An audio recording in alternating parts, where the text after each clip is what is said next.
Good morning students. Today we are going to discuss the most important topic of English grammar, that is verb. We can say that verb is the heart of English sentence. Why we say this? Because verb is a mandatory part of every sentence. Without verb, no sentence is possible. There are two main parts of a sentence, subject plus predicate. And for predicate, verb is an essential part. Without verb, no sentence is possible. Sometimes, if there is only one verb, then it can be the sentence. For example, if I say go, here I mean to say you go. You, the subject, is implied in this sentence. So we see that verb is the most important part. It is the heart of English sentence. Now what is verb? Verb is a word or a combination of words. That means verb can contain only one single word or more than two, or it can contain two or more words. That indicates action or a state of being or condition or possession. A verb is the part of the sentence that tells us what the subject performs, what the subject is doing. That's why it is also called the doing words. See the examples. Jacob walks in the morning. It contains only one word, walks. Second sentence, Mike is going to school. Here, verb contains two words, that is going. In third sentence, Albert doesn't like to walk. It is a negative sentence and the verb contains three words, doesn't like. Fourth sentence, Anna is a good girl. Here, is the verb, but it doesn't shows any action. It shows a state of being or condition. Last sentence, Rama has 4 cars. Here has, the verb shows the possession, not the action. Now, all the verbs can be widely divided in 3 types. Action verbs, linking verbs, and helping verbs. Helping verbs are also called auxiliaries. Action verbs and linking verbs are combinedly called lexical verbs or the main verbs. Action verbs, first of all, action verbs. What are action verbs? Action verbs indicate what the subject of a sentence performs, what the subject is doing. And action verbs include both the mental and the physical verbs. Physical verbs shows the physical activity like play, eat, read, study.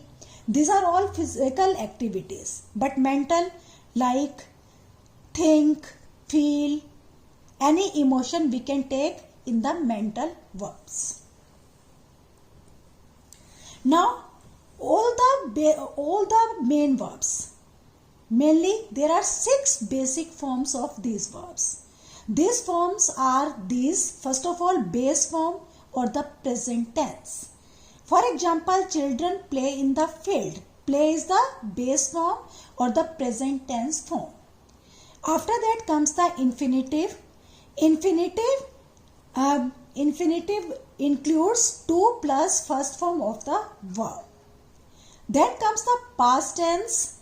In this sentence, they played football yesterday. Played is the second form of the verb and it is also called the past tense form. Next comes past participle. Past participle is the third form of the verb. For example, I have eaten a burger. Here, eaten is the past participle form of the verb. Then comes present participle. Present participle is first form plus ing. I saw them playing with him today. Here playing is the present participle. Remember, participles are always used as first form plus ing, and present participle can also be used as an adjective. Then comes gerund. Gerund is also first form plus ing, and here first form plus ing is used as a noun. For example, swimming is the best exercise. Here swimming is used as a subject.